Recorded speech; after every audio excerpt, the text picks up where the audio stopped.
ब्रह्मा गुरुर्विष्णु गुरुदेव महेश्वरे गुरु साक्षात् परब्रह्म तस्मै श्री गुरुवे नमः। सदा भवानी दाहिनी गौरी पुत्र गणेश पांचों देव रक्षा करें ब्रह्मा विष्णु महेश। ओम नाम सबसे बड़ा और इससे बड़ा न कोई, जो सुमरण करे ओम का सिद्ध आत्मा हो। सियापति राम जय जय राम, करो जी कल्याण मेरे प्रभु राम। श्रीमद् भागवत गीता तीसरा अध्याय। अर्जुन ने पूछा, हे जनार्दन, यदि आपके तप से कर्म से बुद्धि श्रेष्ठ है तो हे केशव, मुझे इस घोर नरक में क्यों लगाते हो? मिले हुए वचनों से आप मेरी बुद्धि को भ्रम में डाल रहे हैं, निश्चय करके मुझे बतलाइए जिससे मैं कल्याण को प्राप्त हूँ। श्री कृष्ण जी बोले, हे निष्पाप अर्जुन, मैं पहले भी समझा चुका हूँ कि इस श्लोक में दो प्रकार की निष्ठा कही गई है। एक तो संख्या वालों का ज्ञान योग और दूसरा योगियों का कर्म योग। कर्मों का प्रारंभ न करने से ही कोई निष्क्रम नहीं कहलाता और कर्मों का त्याग करके संन्यास ग्रहण करने से ही किसी को सिद्धि नहीं मिल जाती। मनुष्य क्षण भर भी कर्म किए बगैर नहीं रह सकता। प्रकृति के गुण ही सब मनुष्यों को सब कुछ कर्म करने में लगाते हैं। जो अज्ञानी कर्मेंद्रियों को रोककर आत्म चिंतन करने के बहाने विषयों की चिंता करता है, वह पाखंडी है, मिथ्याचारी कहलाता है। हे अर्जुन, जो इंद्रियों को मन में दमन कर और विषयों में प्रवृत्त न होने देकर उनसे कार्य लेता है, वह कर्मयोग का अभ्यास कहलाता है और श्रेष्ठ कहलाता है। अपने धर्म के अनुसार नियमित कर्म करो, क्योंकि कर्म न करने से कर्म को करना अच्छा है। बिना कर्म किए तुम्हारे शरीर का निर्वाह नहीं हो सकता। हे कुंते, यज्ञ के नियमित किए जाने वाले कर्मों को छोड़कर जितने भी कर्म हैं उनको करने से मनुष्य को बंधन होता है। अतएव तुम फल की इच्छा त्याग कर यज्ञ के लिए कर्म करो। सृष्टि के आरंभ काल में ब्रह्मा जी ने यज्ञ सहित प्रजा को उत्पन्न कर प्रजा से कहा था कि यज्ञ आदि कर्म करके वृद्धि को प्राप्त हो गई। सब कर्म तुम्हारे निमित्त कामधेनु होंगे। इस यज्ञ में तुम देवताओं को संतुष्ट करते रहो और देवता भी तुमको संतुष्ट करेंगे। इस प्रकार परस्पर बर्ताव करते हुए तुम और देवता कल्याण को प्राप्त हो गए।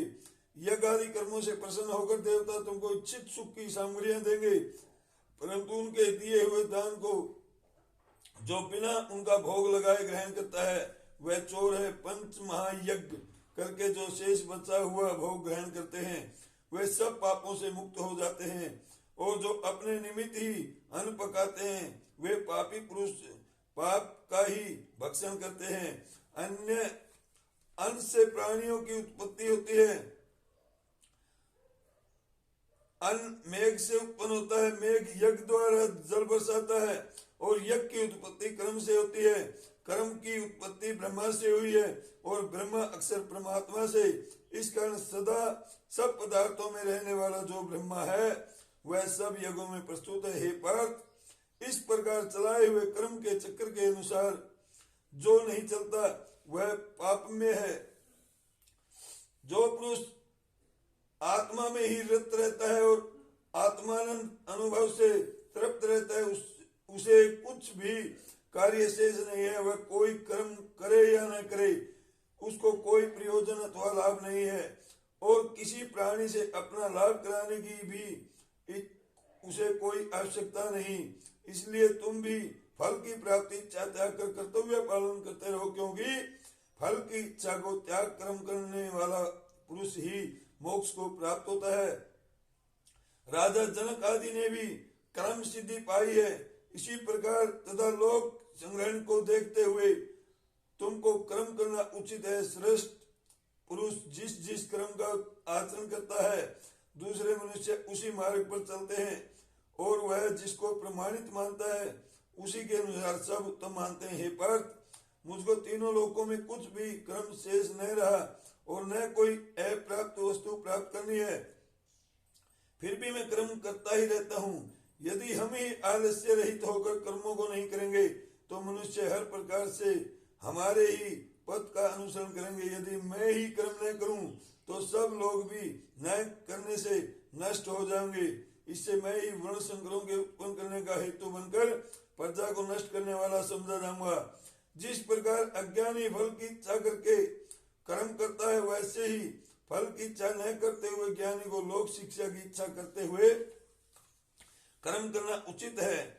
कर्म में आसक्त अज्ञानियों की बुद्धि में ज्ञानी भेदभाव उत्पन्न न करे, परंतु आप स्वयं कर्म करता हुआ उससे भी प्रसन्नता पूर्वक कर्म करावे। हे अर्जुन, सब कर्म प्रकृति के गुण से ही उत्पन्न होते हैं, परंतु जिनकी बुद्धि अहंकार से भ्रष्ट है, ऐसे मूर्ख लोग समझते हैं कि हम करता है, परंतु जो गुण और कर्म के विभाग को सच्चा तत्व जानता है, वह ज्ञानी पुरुष यह समझकर इसमें आसक्त नहीं होता कि गुणों का यह खेल आपस में हो रहा है। हे अर्जुन, अध्यात्म बुद्धि से सब कर्मों को तुम मुझ में अर्पण करके कर्म फल की आशा छोड़कर संग्राम करो।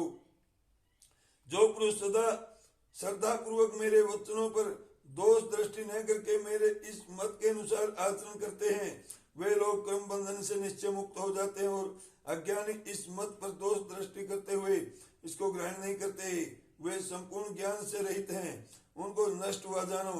अपना कठिन धर्म भी दूसरों के सहज धर्म से हितकर होता है। सर्व धर्म में मरना भी कल्याण कारक है, परंतु अन्य धर्म भयानक है। अर्जुन बोले, हे श्री कृष्ण, पुरुष को पाप करने की इच्छा न होते हुए भी कौन उसे बलात् पाप के मार्ग में प्रवृत्त करता है। श्री कृष्ण जी बोले, हे अर्जुन, रजोगुण से उत्पन्न होने वाला काम और क्रोध मनुष्य को पाप मार्ग में ले जाता है। इसे करके उत्पन्न इच्छा कभी तृप्त नहीं होती। ये महापापी और घोर शत्रु है। जैसे धुएं से अग्नि, धूल से दर्पण और झिल्ली से गर्भ का बालक ढका रहता है, उसी प्रकार विषय की इच्छा में आत्मज्ञान ढका हुआ है। हे कुंती पुत्र, इस शत्रु काम को करके ज्ञानियों का ज्ञान आच्छादित हुआ है। इंद्रिया, मन और बुद्धि इस काम के आश्रय स्थान है। इनके सहारे विशेषा ज्ञान को आच्छादित करके जीव को मोहित कर लेता है। अतएव तुम सर्वप्रथम इंद्रियों को वश में करके ज्ञान और विज्ञान को नष्ट करने वाले इस पापी काम को जीतो। कहते हैं कि इंद्रियां प्रबल है और इंद्रियों से भी प्रबल मन है। इस प्रकार जो बुद्धि से परे है, उस आत्मा को जानकर निश्चयात्मक बुद्धि द्वारा मन को निश्चल करके, हे महाभाव, तुम उस दुर्धर शत्रु काम को जीत लो। इति श्रीमद्भागवत गीता सुब्रह्म विद्या योग शास्त्रे श्री कृष्ण अर्जुन स्वादे आत्मज्ञान क्रम योगो नाम तृतीयोध्याय संपूर्ण। बोले श्री कृष्ण भगवान की जय। तीसरे अध्याय का महत्तम। श्री नारायण जी बोले, हे लक्ष्मी, एक शूद्र अकेला ही वन में रहता था। अनर्थों से उसने बहुत सा द्रव्य इकट्ठा किया। किसी कारण से वह द्रव्य जाता रहा। अब वह शूद्र बहुत चिंतित रहने लगा। किसी से पूछता कि ऐसा कोई अंजन बताओ जिसे नेत्र में डालकर पृथ्वी का पदार्थ निकाल लूं। तब किसी ने कहा, मांस मदिरा खाया पिया करो। वह खोटा क्रम करने लगा। एक दिन धन की लालसा से चोरी करने गया। रास्ते में चोरों ने उसे मार दिया। तदंतर उसने प्रेत की योनि पाई। उस प्रेत योनि में भी उसे बड़ा दुख हुआ। एक वट वृक्ष के पर रात दिन चिल्लाया करता ताकि कोई ऐसा भी है जो मुझे इस अधम देह से छुड़ावे। कुछ समय बाद शूद्र की स्त्री से पुत्र जन्मा। जब उसका पुत्र बड़ा हुआ तो एक दिन अपनी माता से पूछा, मेरे पिता क्या करते थे और उनका देहांत किस प्रकार हुआ था। तब उसकी माता ने कहा, बेटा, तुम्हारे पिता के पास बहुत सा धन था, वह सब यूं ही जाता रहा। एक दिन धन की लालसा से चोरी करने गए, परंतु मार्ग में चोरों ने उन्हें मार डाला। तब उसने कहा, हे माता, उसकी गति कराई थी। तब माता ने कहा, नहीं। फिर उससे कहा, हे माता, उनकी गति करानी चाहिए। यह कहकर वह पंडितों से पूछने लगा और प्रार्थना करी, हे स्वामी, मेरा पिता एक दिशा में जाकर मृत्यु को प्राप्त हुआ है, उनका उद्धार किस प्रकार हो। तब पंडितों ने कहा, तुम गया जी जाकर उनकी गति करो, तब पितरों का उद्धार होगा। यह सुन माता की आज्ञा लेकर उसने गया जी को गमन किया। प्रयागराज का दर्शन करके फिर आगे को चला। रास्ते में एक वृक्ष के नीचे बैठा था। वहां उसको बड़ा भय हुआ। यह वही वृक्ष था जहां उसका पिता प्रेत की योनि को प्राप्त हुआ था। उसी जगह में चोरों ने उसको मारा था। तब उस बालक ने अपना गुरु मंत्र पढ़ा और उसका एक और भी नियम था। वह एक अध्याय श्री गीता जी के का भी नित्य पाठ किया करता था उस दिन उसने श्री गीता जी के तीसरे अध्याय का पाठ उस वृक्ष के नीचे बैठकर किया। वह उसके पिता ने प्रेत योनि में सुनकर उसकी प्रेत देह छूट गई। देव देही पाई स्वर्ग से विमान आए और देवदूत आए और वह विमान पर चढ़कर उसके सामने आया और आकर आशीर्वाद दिया और कहा, हे पुत्र, मैं तेरा पिता हूँ जो मरकर प्रेत हुआ था। तेरे पाठ करने से मेरी यह देव देही हुई है। अब मेरा उद्धार हुआ है। अब तू गया जी में अपनी खुशी से जा। इतना सुनकर पुत्र ने कहा, पिताजी कुछ और आज्ञा करो जो मैं आपकी सेवा करूं। तब उस देवदेही ने कहा, देख मेरी 7 पीढ़ियां पितर नरक में पड़ी हैं, बड़े दुखी हैं। अब तुम श्री गीता जी के तीसरे अध्याय का पाठ करके उनको इस दुख से मुक्ति प्रदान कर। इतना वचन कहकर वह देवदेही स्वर्ग को गई। तब बालक ने वहां तीसरे अध्याय का पाठ किया और सब पितरों का पुण्य देकर वैकुंठगामी किया। जो प्राणी श्री गीता जी का पाठ करता है या श्रवण करता है उसका फल कहाँ तक कहने में नहीं आ सकता।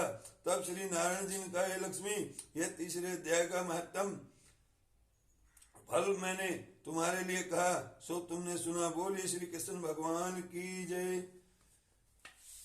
बोलिए लक्ष्मी माता की जय, विष्णु भगवान की जय, शंकर भगवान की जय, माता पार्वती की जय, देवों के देव महादेव की जय। बोले हर हर महादेव।